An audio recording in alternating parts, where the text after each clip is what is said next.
জোনাবক প্ৰহাৰক লৈ উত্তাল ডিমাকুছিৰ বৰঙাচুলি।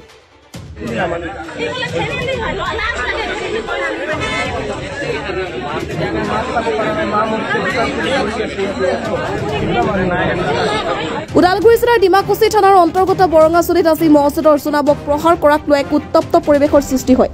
জানিব পৰা মতে এল্টো গাড়ীত অহা অচিনাক্ত দুৰ্বৃত্তই কোনো প্ৰশ্ন পটনা নকৰাকৈ বৰঙাচুলি মছজিদৰ জোনাব জাহিৰুল আলীক প্ৰহাৰ কৰিব ধৰে।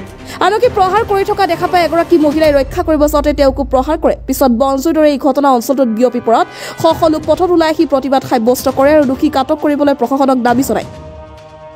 ৰাস্তাতে 20-25 জন মান ল'ৰা ইয়াৰ পৰা যাই ৰাস্তাত মোক ঘিৰাও কৰি ধৰিলে। ধৰিয়ে প্ৰথমতে এই গালি দি এটা মোক ৰখাই পিছত মোক এটা ভুকি মাৰি টুপি পেলাই দিলে। পেলাই দি টুপি খচিলে। তাৰ পিছত মোক আৰু এক থাপ্পৰ মাৰিলে। মাৰাৰ পিছত কৈছে ইয়াত যদি থাকিব খোজা তেনেহ'লে ভালদৰে থাকিবি আৰু নহ'লে কিন্তু কথা বেয়া হ'ব। তেতিয়া মই কৈছিলোঁ যে মই কি কৰিলোঁ, কি হ'ল? কৈ আছে লালা ক'ত? তো মই কৈছোঁ লালাৰ কথাটো মই নাজানো। লালা ক'ত আছে? লালা কান মই তেতিয়া মই ক'লো আৰে লালাক মই চিনি নাপাওঁ, লালা ক'ত আছে? মই কি জানো লালা ক'ত আছে? মই যাম বজাৰত এই বুলি কৈ তেওঁলোকে আৰু বেছি তাৰমানে এনেকৈ অশ্লীল ভাষা ব্যৱহাৰ কৰিছে। এই ল'ৰাকেইটা বা কোৰ মই নাজানো, কিন্তু ল'ৰাকেইটা হয় নালাপাৰাৰ ছাইডৰ হ'ব পাৰে। কিন্তু তেওঁলোকে ইমান বেয়া ভাষাৰে গালি দিছে আৰু মোৰ ড্ৰেছৰ ওপৰত তেওঁলোকে বেয়া ভাষা গালি দিছে। মোক ইয়াতে যদি থাকিব খোজা তেনেহ'লে ভালদৰে থাকিবি। তাৰপিছত তেওঁলোকে কি কৰিলে, গাড়ীৰ ভিতৰত তেওঁলোকে গাড়ী এখন আনিছিলে, এল্টো গাড়ী এখন আনিছিলে। গাড়ীৰ ভিতৰত তেওঁলোকে লাঠি জোং দা এইবিলাক লৈ কিনে আহিছিলে। অহাৰ পিছতে মই যেতিয়া হাল্লা কৰিলোঁ তেতিয়া গাঁৱৰ ল'ৰাকেইটা আহিলে। অহাৰ পিছতে গাড়ীৰ ভিতৰত তেওঁলোকে উঠি পলাব বুলি ভাবোঁতে গাড়ীৰ ভিতৰত চালে লাঠি চাঠি চব আছে। তেওঁলোকে তাৰমানে যিখিনি জন্তু লাগে হাতিয়াৰ পাতি গোটেইখিনি লৈ আহিছিলে। একচুৱেলি আমাৰ এইখিনি মুছলমান মানুহখিনি আক্ৰমণ কৰাৰ কাৰণেই তেওঁলোকে ৰাতিপুৱাৰ পৰা ষড়যন্ত্ৰ চলি আছিলে। আৰু ৰাতিপুৱাই যেতিয়া ইয়াৰ পৰা গৈছিল, ৰাতিপুৱা ইয়াতে আহিছিল ল'ৰাকেইটা। মই তেতিয়া খুব ৰাতিপুৱাই উঠাৰ পিছত যেতিয়া ইয়াৰ পৰা যায়, আমাৰ গাঁৱৰে লালা ভাইজানে তেওঁৰ ঘৰৰ সন্মুখতে এনেকৈ এটা বেয়া ভাষা গালি দিছে, এই লালা মায়া এই বুলি কৈ তেওঁলোকে গালি দি কেনে গুচি গৈছে। ইমান ধৰণৰ ভাষা ব্যৱহাৰ কৰিছে আৰু মোক 2-3 থাপ্পৰ মাৰিছে, এটা ভুকি মাৰিছে, টুপি পেলাই লৈ ভৰিৰে খচিছে। পৰিস্থিতি ভীষণ হোৱাত ঘটনাস্থলীত ভেৰগাঁও মহকুমা আৰক্ষী বিষয়া দুৰ্গা কিংকৰ শৰ্মা, ডিমাকুছি আৰক্ষী ঘটনাস্থলীত উপস্থিত হৈ পৰিস্থিতি নিয়ন্ত্ৰণ কৰাৰ লগতে এই ঘটনাৰ লগত জড়িত লোকক আটক কৰিবলৈ সক্ষম হয়। মাটিবাৰী সংক্ৰান্তীয় বিবাদৰ বাবে এই ঘটনা হোৱাৰ আশংকা কৰা হৈছে। মই গৰুলৈ ওলাই আছোঁ, গৰু দৰক দিব যাম। তেতিয়া মই ক'লোঁ টুপিটো পেলাই দিছে। জোনাপে টুপিটো উঠাইছে। উঠাওঁতে এক ঘোচা মাৰি দিলা জোনাপক। মাৰি দিওঁতে মই গ'লোঁ দৌৰি, চলি মোৰ কোলত। মই ক'লোঁ যে ভাইটি কিয় মাৰি আছ জোনাপৰ? এনেই জোনাপৰ অসুখ বেছি দিন হোৱা নাই, মেডিকেলৰ পৰা আনা। যাই পেলাই এটা ল'ৰা একাৰ ফট কৰি যে মোৰ গালত থাপৰ মাৰি দিছে। তেতিয়া মই ক'লোঁ তোমাৰ মা ভনী নাই ঘৰত, তুমি যে এনেকুৱা কৰি আছ মোৰ লগত? কওঁতে পিছত জোনাপে এনেকুৱা 2-1জন মানুহ আহিছিল ওচৰত থাকোঁতে এনে হাল্লা কৰোঁতে চব আমাৰ গাঁৱৰ ল'ৰাগিলা দৌৰি ওলাই আহিল। মোৰ নাম হ'ল ৰাজীৱ ওৰাং।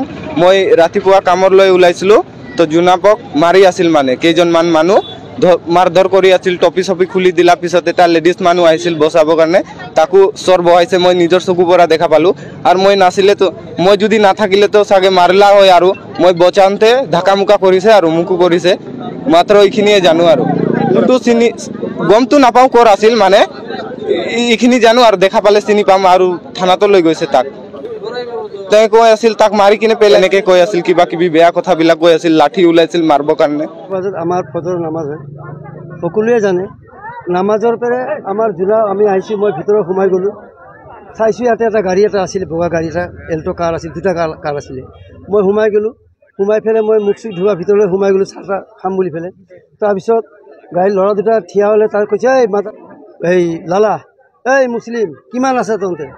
60 না 50 ঘৰ আছে, ওলাই আহ, এতিয়া পেট্ৰল আনি জুই লগাই দিম। আৰু 3জন মানে কি হয়, তোৰ আছে তেল আছে নেকি? বাহিৰ কৰ, এখন ঢাইলা জুই লগাই দি, এলভেষ্টাৰ ঠিক কিছু হ'ব না, ফটফট জুই লাগব। এইখিনি কওঁতে মই আমাৰ ল'ৰাগিলা উঠাওঁতে মই ওলাওঁতে গাড়ীলৈ ফটকৈ পাৰ হৈ গ'ল। তাৰপিছত ইয়াতে আহি পেলাই মই এই বিটু বুলি পেলাই এইখানি ভিডিঅ' কৰি থাকে, তাৰ কামে এইটো বজনৰ ল'ৰাক মাতি থাকে। বজনৰ ল'ৰা আছিলে এইগিলা, গৌচৰা আৰু ৰাতিহঁতৰ ল'ৰা আছিলে। এজনৰ নাম কিবা বজনৰ কিবা নাম আছিলে, প্ৰেচিডেণ্টটো, তেখেতৰ নামটো পাহৰি গ'লোঁ মই। আৰ্ট ছেক্ৰেটাৰী আছিলে। আৰু কি কৈ আছে, আজি বাচি গ'লে ৰাতি আমি আহি পেলাই ঘৰ কেইজা আছে আমি ৰাতি আহি জ্বলাই দিম চব। এটা মুছলিম থাকিব নোৱাৰে ইয়াতে হিন্দুস্তানৰ হিন্দুৰ দেশ হয় এইটো, এটা মুছলিমৰ এটা দেশ নহয় এইটো। ভাৰত স্বাধীন কৰিছে, আমি অসমত থাকিব গ'লে ভালকৈ থাকিব লাগিব, নহ'লে ইয়াৰ পৰা যাব লাগিব। এইটো হিন্দুস্তান আমাৰ হিন্দুৰ হয়, মুছলিমৰ নহয়। তেতিয়া মই আহি পেলাই এখেতক এই যে বিটুৰ দেউতাক ক'লোঁ আৰু যে তোমালোকে কিয় মানুহ তাতে পঠালে এনে সদায় সদায় তাৰমানে মানুহ মাতি পেলাই চাহ তাহ খুৱাই পঠোৱা যে আমি পঠাইছি নেকি খুব তৰাতৰি তুমি কি কৰা পঠাইলে তুমি কি আমি পঠাইছি কি কৰবা তোমৰা কি কৰবা কয়জন তোমরা আছো আমাক এইখান সেই লাগতে থাকো যে মই বোলো দেখো এরকম করবা না তেতিয়া মোৰ হাতত এনে কৰবা খোঁজোতে আমাৰ বৰডেকা আহিলে টানি কৰি দিলে মই গুচি গ'লোঁ যাওয়াৰ পিছত তেখেতে আকৌ আহিলে মই আকৌ দোকানৰ পৰা আহিলোঁ আহোঁতে এতিয়া চাওঁ যে ইয়াতে মানুহ পুৰা গেদাৰিং আহোঁতে 4-5জন 2-3জন মাৰধৰ কৰি আছে গাড়ী পৰা লাঠি ওলাইছে দাও ওলাইছে আমাৰ মাজতো দাও হাতী নাই খুগৰি ওলাইছে মই সাইডত আছিলোঁ বাইকটো থৈ পেলাই মই এনেকৈ সাইড লৈ পেলাই গ'লোঁ যাওঁতে আমাৰ ল'ৰাগিলা চিৰিয়েল তহঁতে কিবা কিনি লৈ আহ এনেকৈ আনিম বুলি ভাবোঁতে আৰু মাৰপিট লাগিয়ে গ'ল বাকীগিলাকে মাৰধৰ কৰি পেলাই গাড়ী লৈ পেলাই দৌৰি পেলাই পলাই গ'ল আমাৰ ল'ৰাগিলা ডিমাকুছিৰ পৰা Bhuwan Thapliya report the North East times